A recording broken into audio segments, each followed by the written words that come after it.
Les Ukrainiens ont montré à toute l'Europe de quoi ils sont capables. L'OTAN appartient désormais au passé. Une déclaration explosive en provenance directe de Pologne. L'Europe forme une nouvelle légion militaire dont le commandement sera confié aux soldats ukrainiens. En entendant cela, les jambes des généraux du Kremlin ont tremblé. L'Europe reconnaît que l'expérience de combat ukrainienne est unique. Drones, guerre électronique, guerre des missiles, assauts et défense contre des frappes massives, et bien plus encore. Ceux qui brisent l'armée russe sur le champ de bataille réel vont désormais protéger tout le continent. Les Ukrainiens deviennent la principale force de combat. Comment cette nouvelle légion militaire va-t-elle changer la donne? Bienvenue sur Ukraine aujourd'hui, avec Renata Aslanova et les derniers événements. Les nôtres ont montré au monde entier. On veut inviter les Ukrainiens dans une nouvelle légion européenne. Les Ukrainiens ont de nouveau fait parler d'eux en Europe. Alors que le monde entier cherche une réponse à la question de savoir comment protéger l'Europe des nouvelles guerres, de l'agression russe et des attaques hybrides, la Pologne propose déjà une solution concrète. Et le plus intéressant, c'est précisément les Ukrainiens que l'on souhaite attirer dans la future armée européenne. Le ministre polonais des Affaires étrangères, Radosław Sikorski, a proposé la création d'une force permanente unifiée de l'Union européenne, appelée la Légion européenne. Et parmi ceux qu'il propose d'intégrer dans cette structure après la fin de la guerre figurent les vétérans ukrainiens ayant une réelle expérience du combat. Et en fait, c'est une reconnaissance très retentissante. L'Europe considère les militaires ukrainiens comme des personnes possédant une expérience unique de la guerre moderne. Pas des exercices sur un terrain d'entraînement, pas des scénarios théoriques, mais des années de combat réels contre l'une des plus grandes armées du monde. Sikorski estime que la Légion européenne pourrait inclure des militaires professionnels et des spécialistes de divers pays européens, et après la fin de la guerre, des vétérans ukrainiens expérimentés. Sikorski déclare ouvertement « L'Europe doit apprendre à assumer elle-même la responsabilité de sa propre sécurité ». La raison est évidente. Les États-Unis concentrent de plus en plus leur attention sur la région Indo-Pacifique. Selon le ministre polonais, l'Europe ne peut pas attendre indéfiniment que Washington résolve chaque problème à sa place. L'essentiel, c'est que l'Europe doit assumer la responsabilité de sa propre sécurité. Nous ne pouvons pas appeler Washington à chaque fois qu'un incendie se déclare dans notre cour. Et selon Sikorski, les incendies en Europe sont de plus en plus nombreux. La Russie mène une guerre hybride, sabotage, cyberattaque, attaques contre les infrastructures critiques, incendies criminels, provocations, incursions de drones dans l'espace aérien des pays européens. C'est pourquoi l'Europe a besoin de ses propres forces, capables de réagir rapidement à de telles menaces. Et ici, l'expérience de combat ukrainienne pourrait devenir l'une des ressources les plus précieuses, car les militaires ukrainiens combattent déjà dans une réalité à laquelle les armées européennes ne font que se préparer. Drones, guerre électronique, guerre des missiles, reconnaissance, opérations d'assaut, protection contre les frappes massives. L'armée ukrainienne est devenue de fait un terrain d'essai pour la guerre moderne et simultanément une armée ayant acquis une expérience de combat unique. C'est pourquoi la proposition de Sikorski est si symbolique. Il y a quelques années, l'Ukraine demandait à l'Europe de l'aider à tenir. Aujourd'hui, on envisage que les militaires ukrainiens aident à défendre l'Europe elle-même. Par ailleurs, Sikorski a souligné, la Légion européenne ne doit pas remplacer l'OTAN. Il s'agit pour l'Europe d'acquérir son propre potentiel militaire permanent et de pouvoir assumer une plus grande responsabilité pour sa propre sécurité. Le ministre polonais a souligné séparément qu'une paix durable en Europe est impossible sans l'Ukraine, ce qui signifie que Kiev doit impérativement être présent à la table des futures négociations. Et c'est là un autre signal important. L'Ukraine n'est plus seulement perçue comme un pays qu'il faut protéger, l'Ukraine est de plus en plus considérée comme un pays capable de protéger l'Europe lui-même. Nos combattants ont acquis ce qu'il est impossible d'obtenir simplement par des années d'entraînement, l'expérience de combat d'une guerre moderne. Et voici un moment très révélateur. Des combattants ukrainiens sont arrivés en Allemagne et forment déjà l'une des armées les plus puissantes d'Europe.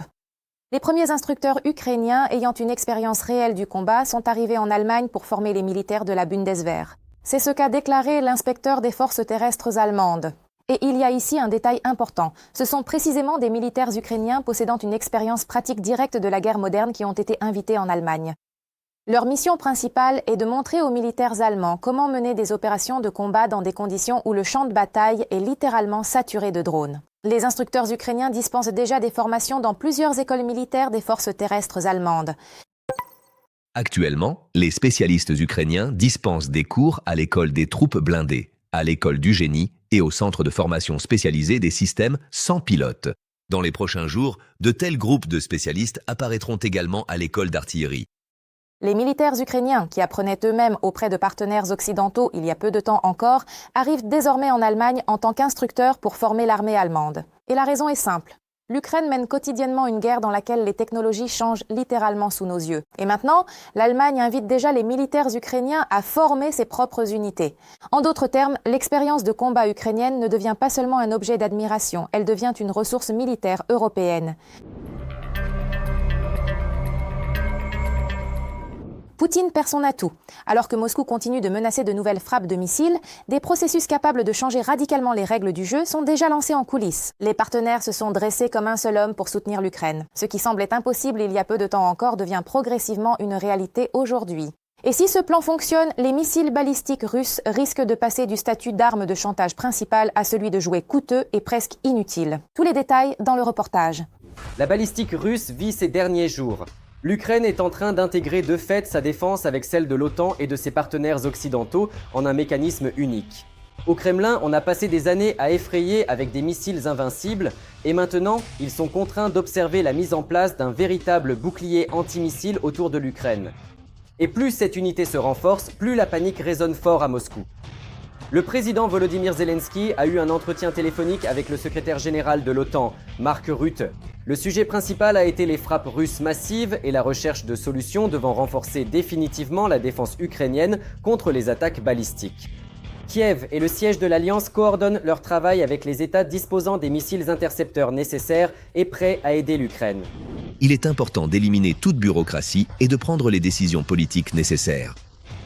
Littéralement chaque jour, la vie des gens ici, en Ukraine, dépend de la détermination des partenaires en Europe et en Amérique. Et ce n'est pas tout. Après une nouvelle attaque russe, le ministre britannique de la Défense est arrivé à Kiev. Avec lui, nous avons également discuté du renforcement de la protection des villes ukrainiennes contre les frappes balistiques. Selon le président, la Russie cherche à augmenter considérablement sa production de missiles balistiques d'ici l'hiver. Il est donc nécessaire d'agir de manière proactive. Nous avons discuté de la manière dont le Royaume-Uni peut aider l'Ukraine à mieux protéger ses villes et ses communautés contre de telles menaces balistiques au niveau bilatéral et multilatéral. Et il ne s'agit plus simplement de nouvelles négociations diplomatiques. Alors qu'à Moscou, on tente d'intimider le monde avec de nouveaux tirs de missiles, l'Ukraine, avec ses partenaires, cherche un moyen de rendre ses armes inutiles. Chaque nouvelle décision politique, chaque lot supplémentaire de missiles intercepteurs et chaque pas l'un vers l'autre transforme le chantage aux missiles russes en une aventure de plus en plus coûteuse et de moins en moins efficace. Dans le même temps, Zelensky a souligné que l'Ukraine n'a pas l'intention de compter uniquement sur l'aide extérieure. Parallèlement, le travail se poursuit pour créer son propre système moderne de défense aérienne et antimissile en collaboration avec des partenaires internationaux. Et cela signifie que le Kremlin risque de perdre son principal instrument de pression, non seulement aujourd'hui, mais aussi à l'avenir. Lors d'une réunion du Conseil de sécurité et de défense nationale, le président Volodymyr Zelensky a déclaré que les forces de défense ukrainiennes continueraient de détruire les lanceurs de missiles balistiques russes directement sur le territoire russe. L'objectif principal est de réduire au maximum le nombre de frappes sur les villes ukrainiennes et les infrastructures critiques. Les militaires savent qu'ils doivent détruire les lanceurs ennemis afin de réduire les frappes sur l'infrastructure stratégique ukrainienne. Ils s'en occupent et continueront de le faire. Et tandis que la Russie tente d'augmenter sa production de missiles balistiques, l'Ukraine lui prépare un double coup. D'un côté, la chasse aux lanceurs, de l'autre, la création de son propre bouclier antimissile avec ses partenaires occidentaux. Ce qui semblait n'être qu'un plan il y a quelques années encore, devient aujourd'hui progressivement une réalité. Ainsi, très bientôt, les missiles balistiques russes pourraient perdre leur statut d'atout majeur du Kremlin. Notre Ukroboronprom et le secteur privé, notre complexe militaro-industriel ukrainien doivent s'occuper et se concentrer, avec nos partenaires, sur la construction d'un système de défense anti-aérienne nationale. Il s'agit du projet Freya, un nouveau système de défense antimissile ukraino-européen, déjà qualifié comme l'un des projets de défense les plus ambitieux depuis le début de la guerre à grande échelle. Son objectif principal est de créer son propre bouclier antibalistique, qui ne dépendra d'aucun fournisseur ni des décisions politiques d'un État en particulier. L'Ukraine ne se contente plus de demander des armes, elle devient partie intégrante de la production de défense européenne. Le système est assemblé selon le principe d'un jeu de construction. L'Ukraine crée le missile intercepteur et le lanceur, tandis que les entreprises européennes fournissent les radars, les systèmes de guidage, l'électronique et les postes de commandement. En d'autres termes, il ne s'agit plus simplement d'aider l'Ukraine, c'est un projet de défense commun qui prépare un véritable verdict pour les missiles balistiques russes. 10 pays ont déjà rejoint la coalition antibalistique. Ils financent et développent conjointement un système qui, à l'avenir, devrait renforcer considérablement la protection du ciel ukrainien. De plus, les nouveaux missiles intercepteurs devraient être nettement moins chers que les Patriotes, ce qui signifie qu'ils pourront être produits en masse. Et alors, le chantage balistique avec lequel Poutine effrayait l'Ukraine et le monde depuis des années commencera à perdre de son efficacité. Le premier prototype fonctionnel de Freya est attendu dès 2027, après quoi les essais des premiers systèmes pourraient commencer. Si le projet est réalisé avec succès, l'Ukraine obtiendra son propre bouclier anti-balistique multicouche, et la Russie risque de perdre son principal avantage militaire, la possibilité de frapper impunément les villes ukrainiennes avec des missiles balistiques. Il semble que le Kremlin entre progressivement dans une réalité totalement nouvelle. Là où la Russie misait autrefois sur la peur, n'est désormais un système fondé sur des technologies partagées, la production et l'unité alliée. Désormais, ce n'est plus l'Ukraine qui devra s'adapter à la balistique russe, mais c'est la Russie qui devra trouver un nouveau moyen de chantage, car l'ancien perd rapidement de sa force.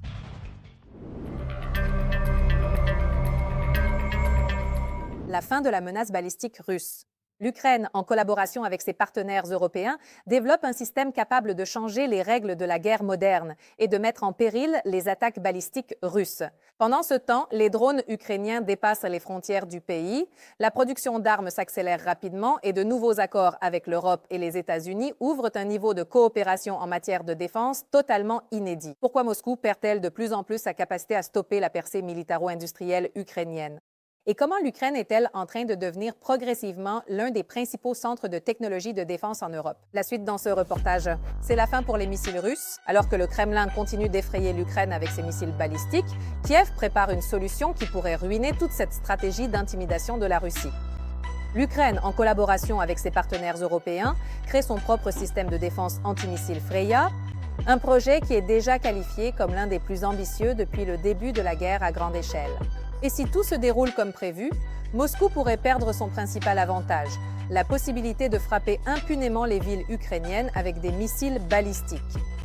Aujourd'hui, la défense contre les missiles balistiques repose presque entièrement sur les systèmes américains Patriot, mais ces missiles sont extrêmement coûteux, leur production est lente et leur quantité dépend directement des nouvelles livraisons en provenance des États-Unis. C'est précisément en raison de la pénurie d'intercepteurs que la Russie compte encore sur ses frappes massives pour percer la défense ukrainienne. Mais il semble que ce calcul pourrait très bientôt cesser de fonctionner. Le nouveau système Freya est construit sur le principe du modulaire. L'Ukraine crée son propre missile intercepteur FP7X et un lanceur mobile, tandis que les partenaires européens fournissent des radars modernes, des systèmes de guidage, des postes de commandement et de l'électronique. Le résultat devrait être un système qui ne dépendra pas d'un seul fabricant et qui pourra être rapidement mis à l'échelle en fonction des besoins du front. Et le prix le plus douloureux pour le Kremlin, un lancement de missiles FP7X pourrait coûter environ 5 fois moins cher qu'un intercepteur Patriot. Cela signifie que l'Ukraine pourrait potentiellement produire beaucoup plus de missiles anti-aériens et ne serait plus contrainte de les économiser uniquement pour la protection de Kiev ou de quelques sites stratégiques. Si le projet s'avère être un succès, les missiles russes ne seront plus confrontés à quelques batteries patriotes isolées, mais à un réseau de défense antimissile ukrainien beaucoup plus dense. Il est révélateur que, pendant que la Russie continue de se vanter de ses technologies sans équivalent, l'Ukraine construit un système auquel plus de 10 États européens et 13 partenaires industriels se sont déjà joints.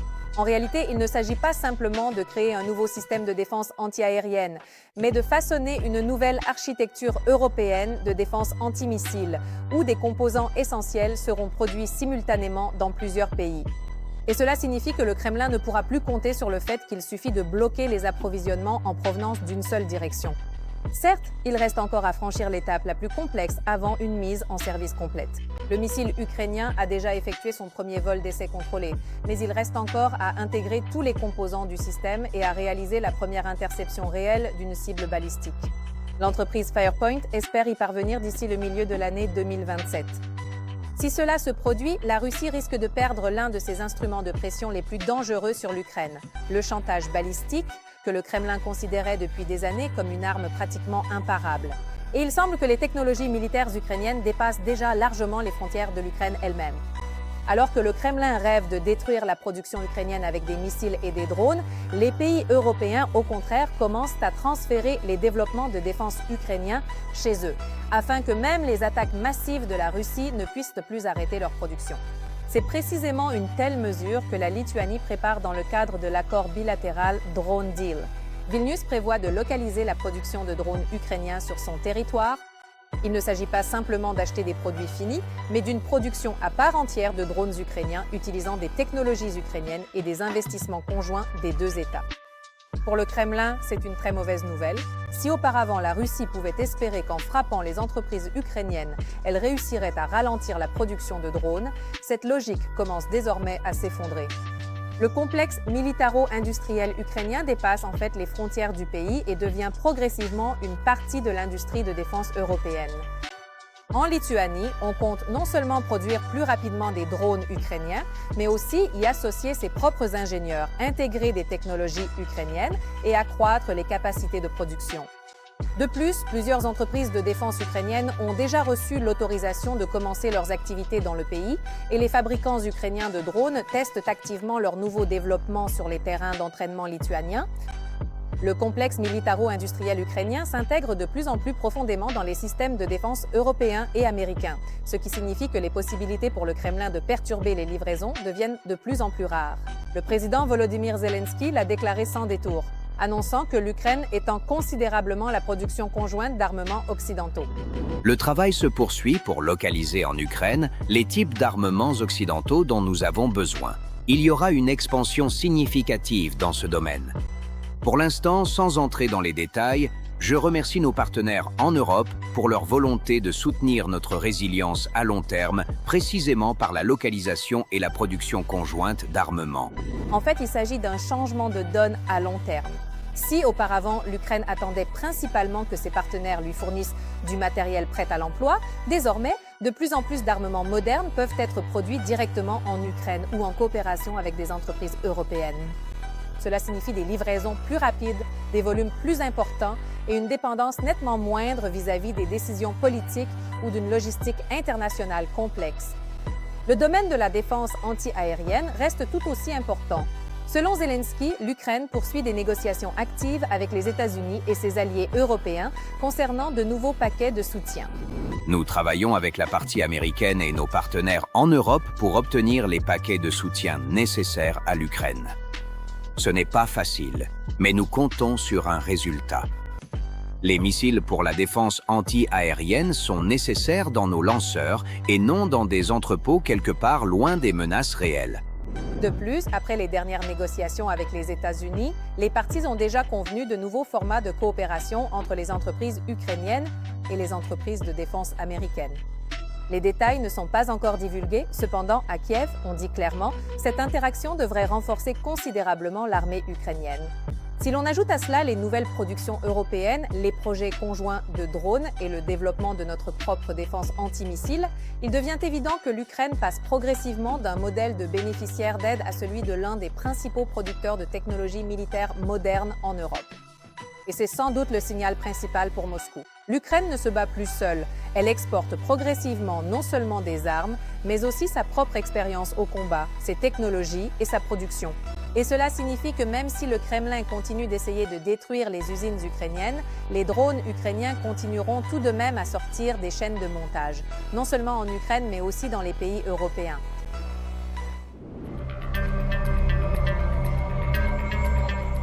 Pendant que le Kremlin regarde obstinément vers l'ouest, le véritable danger pourrait bien venir de l'est. La Chine s'empare de la Russie. Ce qui était encore récemment qualifié de partenariat stratégique ressemble de plus en plus à un jeu dans lequel la Russie perd rapidement du terrain. Les grandes entreprises en sont frappées, les affaires commencent à s'effondrer et la place laissée vacante est déjà occupée par celui qui ne fait pas de grands discours, mais qui sait très bien tirer profit de la faiblesse des autres. La guerre déclenchée par Poutine ne sera-t-elle pas le début d'une toute autre bataille pour la Russie elle-même? Les détails dans le reportage. La Russie est plus vulnérable que jamais et certains sont déjà prêts à en profiter. Les entreprises russes ouvrent de plus en plus grand leurs portes à la Chine. Sur fond de problèmes logistiques et de baisse du chiffre d'affaires, la place de marché Wildberries franchit une étape qui fait déjà l'objet de discussions animées en Russie. Wildberries a considérablement simplifié les conditions pour les vendeurs chinois, leur ouvrant en fait un accès encore plus large au marché russe. Le coût d'enregistrement d'un compte personnel pour les entrepreneurs chinois a été réduit de 95%, passant de 10 000 à 500 yuan. De plus, jusqu'à la fin du mois d'août, un entrepreneur chinois pourra ouvrir jusqu'à 10 comptes à des conditions préférentielles. Et tandis qu'une partie des entreprises locales se plaint d'une baisse de revenus et est contrainte de vendre ses points de retrait, les entreprises chinoises bénéficient de nouveaux avantages pour pénétrer le marché russe. Et si cette tendance se poursuit, l'influence économique de Pékin en Russie ne fera que se renforcer, alors qu'il deviendra de plus en plus difficile pour les entreprises locales de rivaliser, même sur leur propre marché. Wildberries, qui a été considéré pendant des années comme le fleuron du commerce électronique russe, a rencontré de sérieuses difficultés après une série d'attaques contre son infrastructure logistique. Selon les responsables russes, dans un certain nombre de régions, les revenus des propriétaires de points de retrait de commandes ont diminué de 15 à 20% en juillet, et certains jours de 30 à 40%. En raison de la baisse du chiffre d'affaires, les entrepreneurs mettent de plus en plus souvent leur entreprise en vente, et certains d'entre eux préviennent déjà de possibles retards de paiement aux employés et aux propriétaires. Le problème a cessé d'être local. Plus de 9000 points de retrait Wildberries sont mis en vente, et d'ici la fin de l'année, près d'1 sur 7 pourrait cesser ses activités. Lorsque les entrepreneurs tentent massivement de se débarrasser de leur entreprise, ce n'est plus simplement une mauvaise saison. C'est le signe qu'un grand système commence à perdre sa stabilité. Selon les estimations des experts, les pertes de Wildberries approchent déjà les 280 milliards de roubles, et même des entreprises biélorusses qui stockaient leurs produits dans des entrepôts russes réclament des indemnisations pour les marchandises perdues. Et si les problèmes logistiques continuent de s'accumuler, ce ne sont pas seulement des entrepreneurs individuels qui en ressentiront le choc, mais tout le système du commerce électronique russe. Et pendant que le Kremlin éteint les incendies les uns après les autres, ceux pour qui une Russie affaiblie pourrait être très avantageuse observent la situation avec attention. Pékin ne se précipite pas, ne menace pas et ne pose pas d'ultimatum. Il agit de manière bien plus rusée.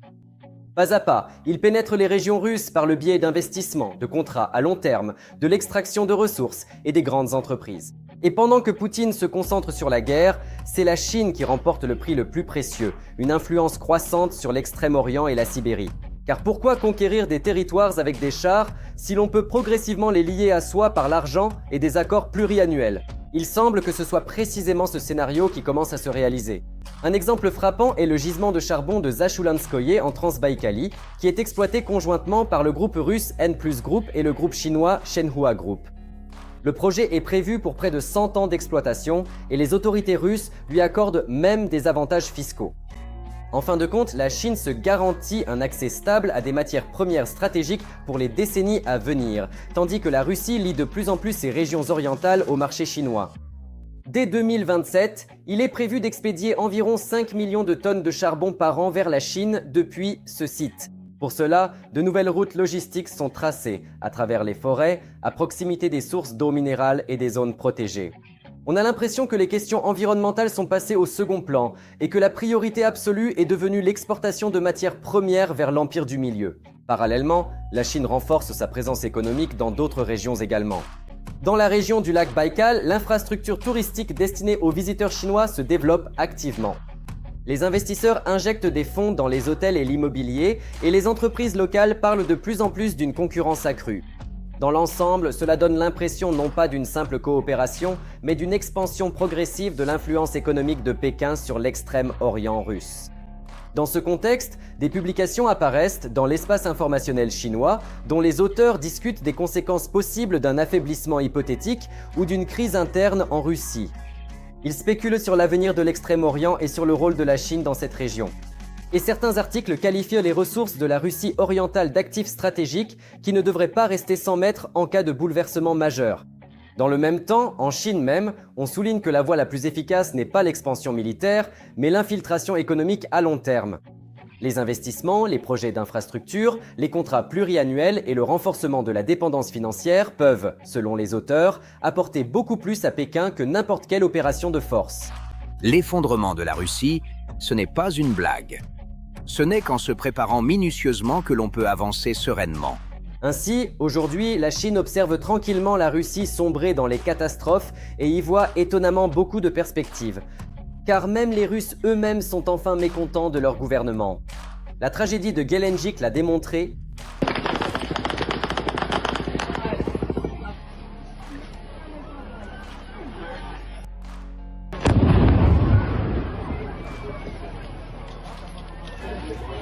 L'événement a provoqué non seulement un choc, mais aussi une vague de colère à l'intérieur de la Russie. Les gens demandent de plus en plus fort où étaient les sirènes, où étaient les avertissements et pourquoi le système, pour lequel des fonds budgétaires ont été dépensés, n'a pas fonctionné au moment le plus crucial. Selon les médias russes et les chaînes Telegram, les habitants locaux et les touristes déclarent massivement qu'avant l'incident, ils n'ont entendu aucun signal d'alerte aérienne et n'ont reçu aucun avertissement. Ce qui a suscité une indignation particulière, c'est le fait que la modernisation du système d'alerte avait été achevée quelques jours seulement avant la tragédie. Cependant, les gens affirment qu'ils n'ont finalement entendu aucune sirène. Sur les réseaux sociaux, les Russes ne cachent plus leur indignation. Au lieu des accusations habituelles contre l'ennemi extérieur, des questions sont de plus en plus souvent posées aux autorités. Les gens demandent ouvertement pourquoi les systèmes de défense anti-aérienne et d'alerte n'ont pas réussi à protéger les civils. Et certains commentateurs rejettent directement la responsabilité sur les autorités régionales. Et tandis que Poutine continue de gaspiller des ressources dans la guerre contre l'Ukraine, la Chine semble déjà avoir plusieurs coups d'avance. Et plus la Russie s'affaiblit, plus les opportunités se multiplient pour Pékin de renforcer son influence économique et politique sans confrontation militaire directe. Et pour Xi Jinping, une telle stratégie pourrait s'avérer bien plus avantageuse que n'importe quelle conquête territoriale par la force. Et peut-être que le dictateur du Kremlin n'aura même pas le temps de se retourner, que l'empire du milieu lui aura tout pris, jusqu'à la dernière miette. Que pensez-vous de ces événements? Dites-le en commentaire, likez la vidéo pour rester informé et à très vite pour la suite.